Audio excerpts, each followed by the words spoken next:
With her incredible damage potential, unparalleled survivability, and the ability to disrupt enemy lines with ease, Zarya is a force to be reckoned with in Overwatch. Whether she's protecting her team or tearing through the enemy ranks, this tank hero is a true powerhouse that can turn the tide of any battle. My name is Halzeey, and in today's video I'm going to be helping you understand how Zarya is breaking Overwatch 2 and why she's a lot stronger than you might think. If you enjoy this type of content, please consider subscribing. Enjoy.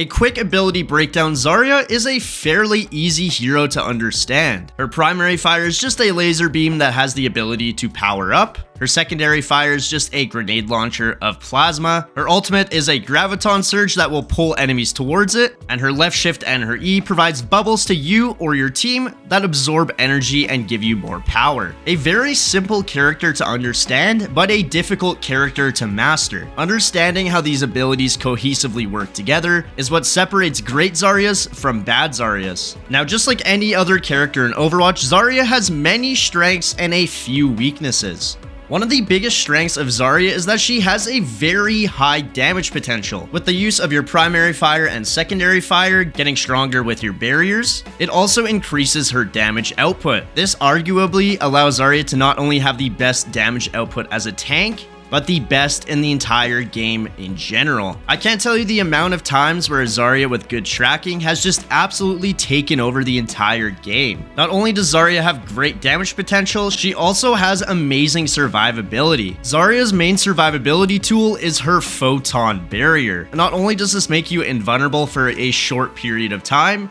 if the enemy tries to attack you, it also makes your damage increase more. At the time of recording this video, Zarya has received a few buffs recently, decreasing her barrier cooldown from 11 seconds to 10 seconds. Although it might not seem like much, honestly, this change has made Zarya very strong. Not only this, she also received a buff to her energy conservation. Now her energy will mitigate over a longer period of time. So with these two changes, not only does it make Zarya more durable by giving her barriers more often, it also makes her stronger for a longer period of time, not having to always be in the fight as often.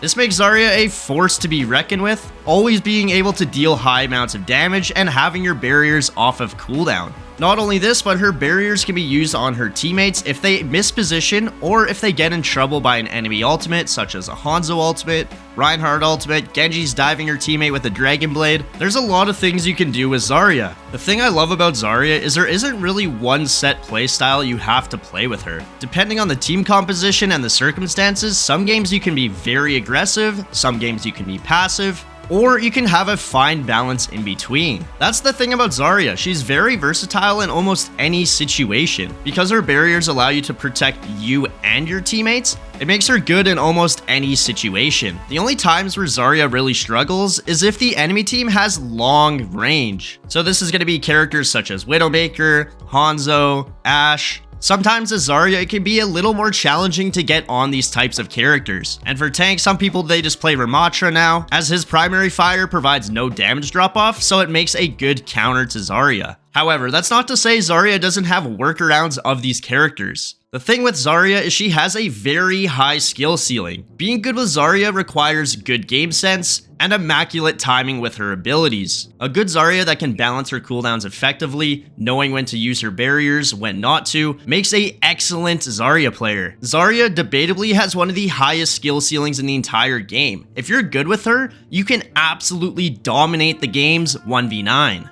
But if you're bad with her, she just feels completely useless. Zarya is all about having good game awareness, good use of your cooldowns, balancing your charge, good game sense. There's a lot that goes into actually making a good Zarya player.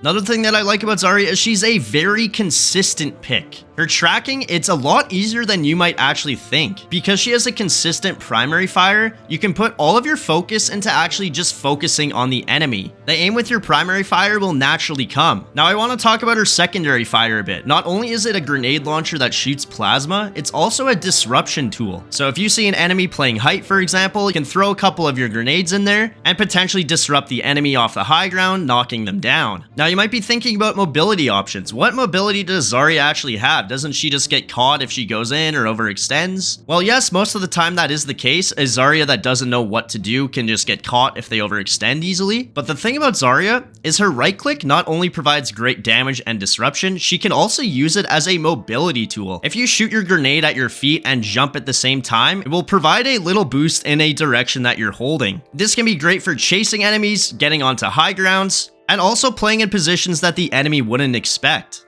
Next, I want to talk about Zarya's ultimate, Graviton Surge. This ultimate is arguably one of the best disruption tools in the entire game. Zarya fires off her ultimate and in a huge sphere will pull in enemies that can't move for a short period of time. It's a great combination ultimate. So what do I mean by this? It's an ultimate that provides good setup for other ultimates such as a Genji Blade, Hanzo ultimate, Tracer's Pulse Bomb. It may not be the best damage-wise, but it also provides an amazing counter to Kiriko's ultimate. If the enemy Kiriko ults, you can just fire your Graviton Surge and the enemy won't be able to actually utilize the Kiriko ultimate. Not only this, but if you catch 2, 3, even 4 enemies in your Graviton, you can fire some grenades in there with your right click, and it does massive amounts of damage. However, there's a few things that are very good into Zarya's ultimate. For example, if Reinhardt gets caught into it, Ryan can just put up his shield. D.Va can straight up just eat the ultimate. So can Sigma. Not only this too, since it is a projectile, Genji can even deflect it back into your team. Now this doesn't happen very often when Genji does deflect into it, because most Zarya players, they wait for the Genji deflect or Sigma eat, D.Va to get out of mech, etc.